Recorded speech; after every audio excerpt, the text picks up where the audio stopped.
गजेंद्र सिंह शेखावत जी, पहला सवाल मेरा आपसे आज के हादसे से जुड़ा हुआ है।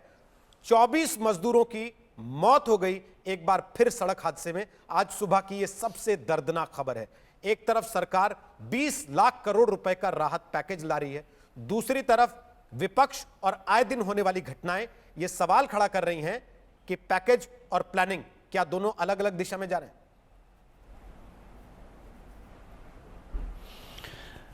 देखिए, अत्यंत दुर्भाग्यपूर्ण है और मैं ये मानता हूँ कि शायद हर एक हृदय व्यथित हुआ होगा, दुखी हुआ होगा ये सुनकर के कि यह जो उत्तर प्रदेश में हादसा हुआ और जिसमें इस तरह के दर्दनाक मृत्यु ऐसे प्रवासी श्रमिकों की हुई।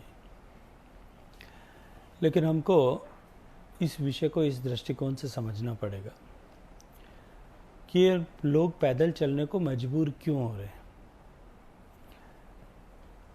पहले राज्य की सरकारों ने इस बात की अपेक्षा लोगों में जगाई। जब माननीय प्रधानमंत्री जी ने प्रारंभ में आह्वान किया था तब लोग रुके थे, अपनी जगहों पर रह रहे थे। लेकिन इमोटिव प्रेशर निश्चित रूप से ऐसे समय में होता है।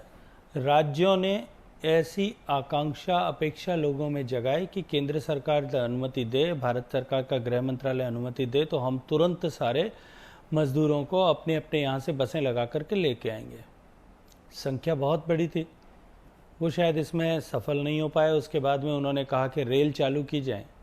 अब रेल चालू करने के लिए जो एसओपी जारी किया गया है उसमें जिस जगह से जाना है उस राज्य को और जिस जगह को जाना है उस राज्य को, दोनों राज्यों को सहमति व्यक्त करते हुए उसके बाद में रेल का इंडेंट इशू करना होता है।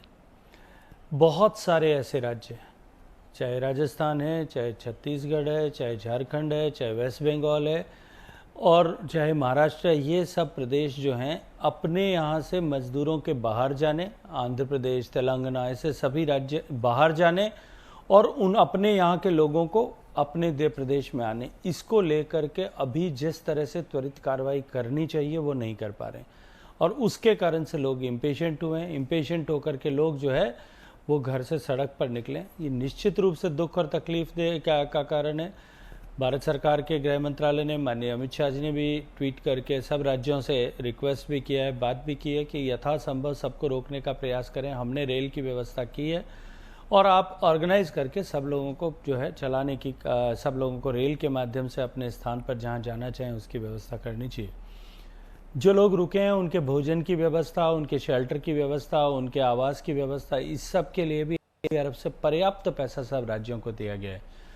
मुझे लगता है कि राज्यों को बहुत प्रोएक्टिव मैनर में इस समय में काम करने की आवश्यकता है और हम सब मिलकर के ये दुख और तकलीफ जो लोगों का है कि लोगों को मजबूरन पैदल चलना पड़ रहा है, इसको समाप्त कर सकते हैं। 48 घंटे में इसको कम किया जा सकता है, एकदम शून्य के लेवल पे लाया जा सकता है यदि सारे राज्य एक दूसरे के साथ मिलकर के तारतम्य के साथ, समन्वय के साथ, सिंक्रोनाइज के वे में जो है अपने यहाँ से ट्रेन मूवमेंट को इंश्योर करें। राज्य ऐसा नहीं कर रहे हैं क्या? खासतौर पर राजस्थान, जिसके लिए प्रधानमंत्री खुद मुख्यमंत्रियों के साथ बैठक में निश्चित रूप से तारीफ कर चुके हैं अशोक मैं गहलोत आपको प्रश्न करना मैं आपकी जानकारी के लिए बताना चाहता हूं। मैं किसी राज्य के विषय परिप्रेक्ष्य में नहीं कहना चाहता, लेकिन उत्तर प्रदेश की सरकार ने परसों शाम तक जहां अपने यहां पर लगभग 400 ट्रेन को ले लिया था, अब तक 500 से ज़्यादा ट्रेन आई हैं। बिहार की सरकार ने भी पहले धीरे धीरे करते हुए लेकिन अब 246 ट्रेन परसों तक ले ली थी, आज वो आंकड़ा अब 300 से पार कर गया है। लेकिन वहीं परसों तक राजस्थान ने कुल मिलाकर के जो है 16 ट्रेन ली थी। महाराष्ट्र की सरकार ने 4 ट्रेन अपने यहाँ अनुमति दी थी। वेस्ट बंगाल की सरकार ने 6 या 7 ट्रेन की अनुमति दी थी। ठीक ये स्थिति झारखंड और छत्तीसगढ़ की भी थी। निश्चित रूप से राज्यों को, दोनों राज्य जहाँ से मजदूरों को आना है और जिस जगह पे जाना है, आज मेरे यहाँ जोधपुर मेरा लोकसभा क्षेत्र है, मेरे संसदीय क्षेत्र में कम से कम 2000 से ज़्यादा लोग जो हैं वो बंगाल के और 4000 से ज़्यादा लोग बिहार के रुके हुए हैं। अब दोनों राज्य जो हैं अपने यहाँ से भेजने वाला राज्य और जिस राज्य को जाना है, ये दोनों सहमति व्यक्त करें तो तुरंत रेल प्रोवाइड करके उनको घर भेजा जा सकता है। लेकिन वो सहमति उनकी आपस में नहीं बन पा रही है। उस मॉडलिटी के अभाव में जो है ये मजदूरों को परेशानी हो रही है। वो रोजाना कोशिश करते हैं कि अब हमको घर जाना है, हमारी व्यवस्था कीजिए। कि मध्य प्रदेश का मजदूर अगर महाराष्ट्र से पैदल चलते हुए पटरी पर कट के मर जाता है तो महाराष्ट्र की सरकार की जिम्मेदारी है, वो हत्या की जिम्मेदार है। और उत्तर प्रदेश का मजदूर अगर ट्रक में सवार होने की वजह से औरैया में मर जाता है तो राजस्थान या पंजाब या छत्तीसगढ़ या जिस भी राज्य से वो आ रहा है वहां की सरकार जिम्मेदार है? निश्चित रूप से इसकी जिम्मेदारी हम सब की है। हम सब की जिम्मेदारी है, जो लोग जो भी स्टेक होल्डर्स जुड़े हुए हैं, और उसमें मैं ये मानता हूँ कि मीडिया के मित्र भी उसमें उतने ही जिम्मेदार हैं जो इस तरह के पैनिक को फैलाने के लिए जो है वो इस तरह की न्यूज़ को दिखा रहे हैं। मुझे लगता है कि हमको इस समय सबको मिल करके उनको पैसिफाई करने की, वो अपनी जगह पर रुकें, इस तरह के संदेश को नीचे डिसेमिनेट करने की आवश्यकता है।